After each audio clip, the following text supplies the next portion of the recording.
ফাঁকা ঢাকা ফের সরগরম। কর্মচাঞ্চলতাও ছিল অফিস আদালতে। সরব ছিল বুড়িগঙ্গার তীরে সদরঘাট লঞ্চ টার্মিনাল। বহুদিন পর যেন এমন যৌবন ফিরে পেল দক্ষিণবঙ্গের মানুষের চিরচেনা এই নৌপথ। পদ্মা সেতু চালুর পর থেকে তলানিতে ঠেকে লঞ্চে যাত্রী সংখ্যা। গেল ঈদেও ছিল না চাপ, এবার চাহিদা বেড়েছে, তাই একটু স্বাচ্ছন্দ্য পেতে অনেকে এসেছেন লঞ্চে। এই লঞ্চটার ভিতরে কোনো একটা বাথরুমের ভিতরে একটা বদলি নাই, একটা মনে করেন পানি নেওয়ার মতো কোনো ব্যবস্থা নাই। গরম ওয়ালটন ফ্রিজ কিনে অনেকের মতো আপনিও হয়ে যেতে পারেন মিলেনিয়াল। সেরা পণ্যের সেরা অফার। তারপরে মানুষের ভিড়, এক একটা কেবিনের সামনে প্রচুর পরিমাণে ভিড়, সব মিলে মনে হয় না এটা ভালো ছিল।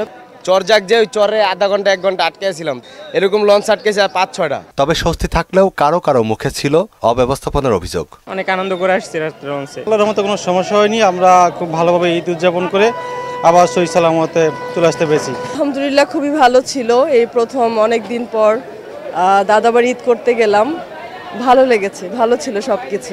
এদিকে দুপুরের মধ্যেই দেশের উত্তরবঙ্গ ও পশ্চিমবঙ্গ থেকে ছেড়ে আসে 23 ট্রেন। ট্রেনে যাওয়ার পথে ভোগান্তিতে পড়লেও বেশ আরামেই ঢাকায় ফিরেছেন যাত্রীরা। যাত্রী খুব বেশি ছিল আর কি।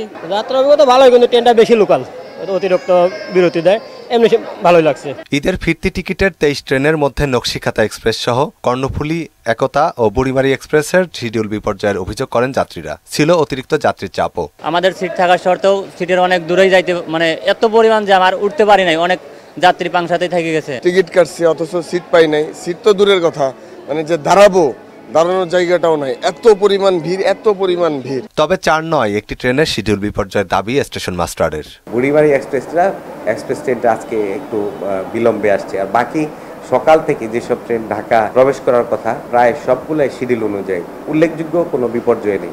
বিনা টিকিটে ট্রেন ভ্রমণ ঠেকাতে রেলওয়ে, পুলিশ সহ আনসার বাহিনীর তৎপরতা রয়েছে বলেও জানান তিনি। নিরাপত্তা সংশ্লিষ্ট আরএনবি, জিআরপি ওনারা দেখভাল করবে, ওনারাও চেষ্টা করছে। মনিরুল ইসলাম, মোহনা সংবাদ, ঢাকা।